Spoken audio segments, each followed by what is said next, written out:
2021 সালে আগরতলা বর্ডার গোলচক্র এলাকার light house প্রকল্পের ফ্ল্যাটগুলো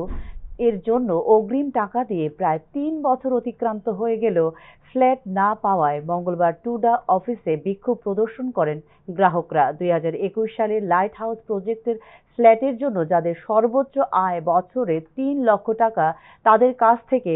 5 লক্ষ, যাদের বাৎসরিক পারিবারিক আয় 6 লক্ষ টাকার মধ্যে, তাদের কাছ থেকে 7 লক্ষ টাকা অগ্রিম নেওয়ার পর আজ প্রায় 4 বছর যাবৎ ফ্ল্যাট হস্তান্তরের বিষয়ে দপ্তর থেকে কোনো সিদ্ধান্ত জানানো হচ্ছে না বলে অভিযোগ জানিয়েছেন গ্রাহকরা। লাইট হাউস প্রকল্পের আওতায় প্রায় 1000 ফ্ল্যাট তৈরি করা হচ্ছে, যার প্রায় 40% নির্মাণ কাজ সম্পন্ন হয়েছে এবং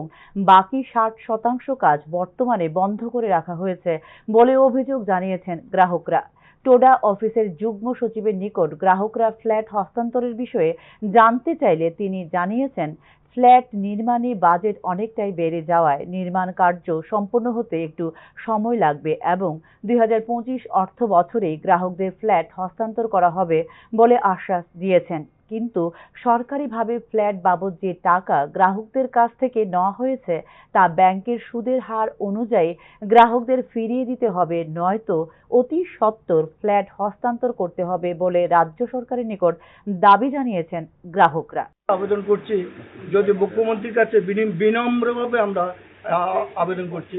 যদি কোনো অসুবিধা থাকে, সরকারের কোনো যদি অসুবিধা থাকে, ঠিক আছে, কোনো অসুবিধা নেই, আপনারা আমাদের টাকাটা আমরা যে ব্যাংকে রাখলে যে ইন্টারেস্টটা পেতাম, ইন্টারেস্ট সহ আমাদের টাকাটা ফিরিয়ে দিন, আমরা চলে যাই, কোনো সমস্যা নেই। সরকারের সমস্যা থাকতেই পারে, কোনো অসুবিধা থাকতেই পারে, অসুবিধা হলে কোনো অসুবিধা নেই, আমাদের টাকাটা ফিরিয়ে দিন, আমরা ঘরে চলে যাই। আর আর নতুবা একটা নির্দিষ্ট আমাদের অতি সত্বর যাতে আমাদের ঘরের ব্যবস্থা করে দেওয়া।